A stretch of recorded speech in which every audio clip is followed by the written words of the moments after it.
예수께서 이르시되 여자여 내 말을 믿으라.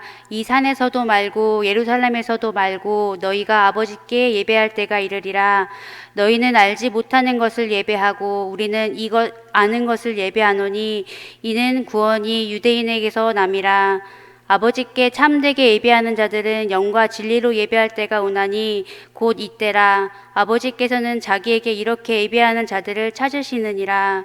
하나님은 영이시니 예배하는 자가 영과 진리로 예배할지니라. 여자가 이르되 메시아 곧 그리스도라 하는 이가 오실 줄을 내가 아노니 그가 오시면 모든 것을 우리에게 알려주시리이다. 예수께서 이르시되 내게 말하는 내가 그라 하시니라. 나의 혀가 주의 의를 말하며 종일토록 주를 찬송하리이다. 부족하고 연약하지만 이렇게 유아부의 전도사로 교사로 섬기는 자리에 있게 하시니 감사합니다. 오늘 이 자리를 통해 다음 세대를 살리는 시대의 부르심 앞에 겸손히 나아가길 원하오니 주님께서 부어주시는 은혜와 사랑과 지혜로 유아부를 위해 더욱 헌신할 수 있도록 도와주세요. 감사드리며 예수님의 이름으로 기도합니다. 아멘.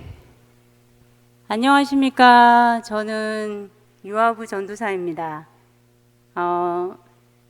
원래 제가 무대 체질인데 엄청 긴장이 되네요.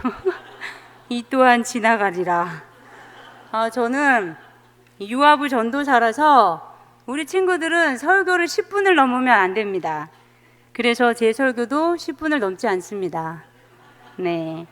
이번 유아부 여름 성경학교를 위해 정말 기도로 때로는 몸과 마음으로 또 물질적으로 후원해 주신 모든 분들께 진심으로 감사드립니다. 정말 하나님의 은혜로 많은 분들의 또 헌신과 도움으로 이번 여름 성경학교를 무사히 끝나게 되었습니다. 주님의 이름으로 축복합니다. 우리 귀엽고 사랑스러운 유아부 친구들을 보내주셔서 너무나 감사드립니다. 감사하게도 하나님께서 마음을 부어주셔서 우리 유아부 친구들이 한 영혼 한 영혼 너무 귀엽고 너무너무 사랑스러운 거예요. 그래서 너무 귀엽습니다. 그런데 이제 다음 세대들이 점점 다른 세대가 되고 있습니다. 점점 다른 세대. 그래서 우리 영혼들의 심령이 아직 말랑말랑할 때 저희 찬양 중에 말랑말랑 이렇게 성령님 두드리시는 그 찬양이 있는데 우리 어린 영혼들이 아직 심령이 말랑말랑할 때 정말 영원한 생수이신 예수 그리스도를 마시게 하고 맛보게 하고 그리고 맛보아 알게 하고 예수의 십자가와 부활을 선포하고 심어줘야 합니다. 어릴 때 받은 은혜가 평생을 가는 것 같습니다. 예수님의 생수의 DNA가 형성되면 분별을 할 수 있게 됩니다. 그래서 이 다음 세대에 대한 거룩한 부르심 앞에 거룩한 부담감 앞에 제가 많이 부족하지만 조금이라도 내가 할 수 있는 일이 있지 않을까. 그래서 이렇게 조금이라도 보탬이 된다면 이렇게 유아부 전도사로 돌아오게 되었습니다. 저는 2002년 월드컵 열기가 한참 뜨거울 때 양해교회에 왔었고 이곳에서 초창기 청년부를 보내고 그리고 여기서 남편을 만나서 결혼을 했다가 아주 오랫동안 떠나 있다가 이렇게 설교자로 돌아오게 되었습니다. 저희 아버지 같은 최강호 목사님 모든 것이 은혜입니다. 제가 신대원에 다닐 때 예배학이라는 공부를 했었는데요. 교수님이 이제 예배에 대한 정의를 한번 내려보라고 이렇게 60명의 아이들에게 숙제를 내줬습니다. 저마다 예배란 무엇일까? 이렇게 항상 드리는 이 예배, 예배에 대한 깊은 고민과 성찰, 이거를 한번 생각해 봤는데 60여 명의 신학생들의 다양한 관점과 생각들 또 표현들이 굉장히 흥미로웠습니다. 결국 크게 두 가지로 나누어지는데 하나는 행위파, 하나는 은혜파. 행위파는 예배란 거룩하신 그분 앞에 인간적인 최선의 노력을 다해야 한다라는 것이고 곧 인간의 의를 먼저 내세우는 것이고 그리고 다른 하나는 예배란 전적인 그분의 은혜다. 우리는 그분의 부르심에 나아가는 것뿐이다. 이렇게 하나님의 의를 세우는 편이 있었습니다. 여러분들은 어떻게 생각하십니까? 그러나 분명한 것은 예배를 정의하는 것은 굉장히 어려운 것 같아요. 사랑을 정의하는 것과 마찬가지입니다. 그러나 분명한 것은 우리 기독교는 제사나 이방 종교와 확실히 다른 게 있습니다. 제사나 타 종교의 예배는 예배 회중의 지극정성이 하늘에 닿아서 마치 신이 감동해서 신내림을 하는 것으로 시작되지만, 그리스도교 예배는 철저히 하나님의 초대가 먼저입니다. 예배는 하나님의 계시에 대한 회중의 응답입니다. 예배는 그리스도를 통해 나타난 하나님의 계시에 대해 성령으로 더불어 기뻐하는 것입니다. 즐거워하는 것입니다.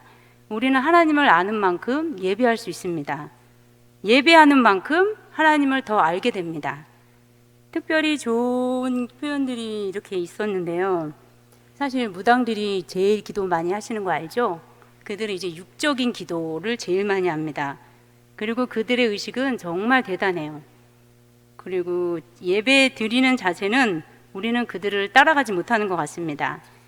오늘 이제 본문을 통해서 예수님이 삭개오를 만나러 여리고로 들어가셨을 때처럼 이 사마리아 땅을 통과하셔야 하는 강한 의도를 드러내십니다. 이 강한 의도란 이 여인을 만나기 위해서입니다.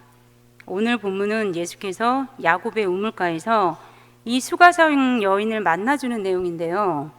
우물가에서 물로 대화를 시작하시고 물로 구원과 영생을 설명하시고 또 목마름의 근원을 생수로 여셨다가 다시는 목마르지 않는 생수로 해결해 주기를 원하십니다. 남편이 5이나 있었고 또 현재 있는 남편도 남편이 아닌 자의가 되었건 타의가 되었건 이 가련하고 사연 많은 여인을, 저는 오늘 이 여인을 조금 다른 각도로 보려고 합니다. 일반적으로 이 여인이 낮 뜨거운 12시에 그 아무도 오지 않는 그 시간에 물을 기르러 온 시간으로 알고 있지만, 요한복음은 다른 복음서와는 달리 유대 시간으로 하지 않고 로마 시간으로 했기 때문에 로마 시간은 현재 우리 시각과 동일하다고 합니다. 그러니까 여기서 나오는 6은 정오 12시가 아니고 오후 6시가 되는 거죠. 이것도 그냥 어느 특별한 학설은 아니고 뭐 정확한 거는 아니겠지만, 그러나 이 여인은 독특하게 예배에 대한 관심이 많습니다. 예배에 대한 관심, 예배에 대한 사모함, 그리고 메시아에 대한 이해와 기다림까지. 이 여인의 말은 예언서와 시편을 알지 못한 사람의 말이라는 점에서 놀라운 것입니다. 사마리아인들은 모세 오경만을 인정하거든요. 예루살렘에서 예배를 못하게 하자 그림 신산에서 성소를 세우고 예배를 드렸습니다. 그들은 자신들이 옳다고 생각합니다. 사마리아인들은 정통성에서 자기들이 옳다고 생각합니다. 사람은 자기가 속해 있는 곳이 안전하다고 여기는 경향이 있는 것 같습니다. 재미있는 예화가 있는데요. 마더 테레사가 천국 갔을까 지옥 갔을까 이렇게 사람들에게 물어봤는데 67%가 나왔어요. 마더 테레사가 천국에 갔을 거라는 답이. 그러면 내가 천국에 갈 확률은? 했을 때 87%가 나왔다고 합니다. 그러니까 사람들은 뭔가 이렇게 자기가 속해 있는 곳에 뭔가 혹시 우리도 착각하고 있는 것은 아닐까 그 생각이 듭니다. 그러나 이제 이 사마리아 여인을 통해서 예수님께서는 이 여인은 참되게 예배할 장소가 사마리아인지 예루살렘인지 물었습니다. 이후로는 예배가 더 이상 어떤 특정한 장소에서만 드려지게 되지 않는다고 예수님은 대답하십니다. 영으로 드리는 예배는 하나님께로부터 직접 와야 합니다. 그러나 예수님께서는 이 사마리아 여인에게 너희들은 알지 못하는 것을 예배한다고 하셨습니다. 둘째로 또 유대인들은 하나님에 대한 참된 지식을 갖고 있지만 유대인들의 지적인 예배가 있습니다. 그러나 유대인들은 지금까지 받은 대로 하나님의 말씀에서 참되고 충분한 계시를 받았지만 유대인들 가운데서는 그래도 말 그대로 영과 진리로 하나님을 구한 사람은 아직 없었습니다. 이제 세 번째로 예수께서 친히 소개하신 새로운 예배, 곧 영적인 예배가 있습니다. 아버지께 참되게 예배하는 자들은 영과 진리로 예배할 때가 오나니 곧 이때라. 영과 진리라는 말이 흔히 사람들이 생각하듯 내 마음으로부터 정직하고 진지하게 한다는 뜻이 아닌 것이 분명합니다. 예수께서는 때가 오나니 곧 이때라 말씀하십니다. 즉 하나님에 대한 예배가 영과 진리로 이루어지는 것은 오직 주님 안에서, 오직 주님을 통하여서라는 말씀입니다. 영과 진리로 예배하는 법을 주님께 배워야 합니다. 이것만이 영적 예배입니다. 이렇게 예배할 때 우리는 하나님께서 찾으시는 예배자들이 됩니다. 영으로 드리는 예배란 그리스도의 영으로, 아들의 영으로 이 하나님을 예배한다는 뜻입니다. 이 여인은 살아있는 동안에 결코 잊을 수 없는 말을 듣게 됩니다. 내게 말하는 내가 그로라. 그렇게 만나고 싶었던 그리스도를 이 여인은 이 사마리아 여인은 아마도 예수가 구주임을 알게 된 첫 번째 사람이었을 것입니다. 예수님께서 이 여인에게 자기 자신을 드러내셨습니다. 저는 알지 못하는 것을 예배하는 저 이방인의 종교, 특히 이단들은 알지 못하는 것을 예배합니다. 저는 특별히 이슬람에 대한 관심이 아주 많은데요. 또 이슬람에 대한 동향에 주시하고 있습니다. 지금 이슬람 인구가 18억을 넘어 계속적으로 부흥하고 있고, 현재 알려진 바로는 한국에 3만여 명의 이슬람 선교사들이 들어와 있다고 합니다. 이슬람의 전략은 한국을 아시아의 전초기지로 삼고, 그리고 이슬람의 유력한 사람이 한국은 100년 만에 기독교 국가가 된 나라이다. 한국은 종교성이 강하다.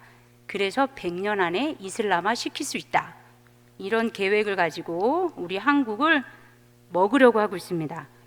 막대한 오일달러를 힘입어 한국에 곳곳에 사원을 세우려다가 마을 주민들의 반발과 반대로 당분간 연기되고 있을 뿐입니다. 이제는 시간 문제입니다. 이슬람의 성향은 여인을 보면 알 수 있는데요.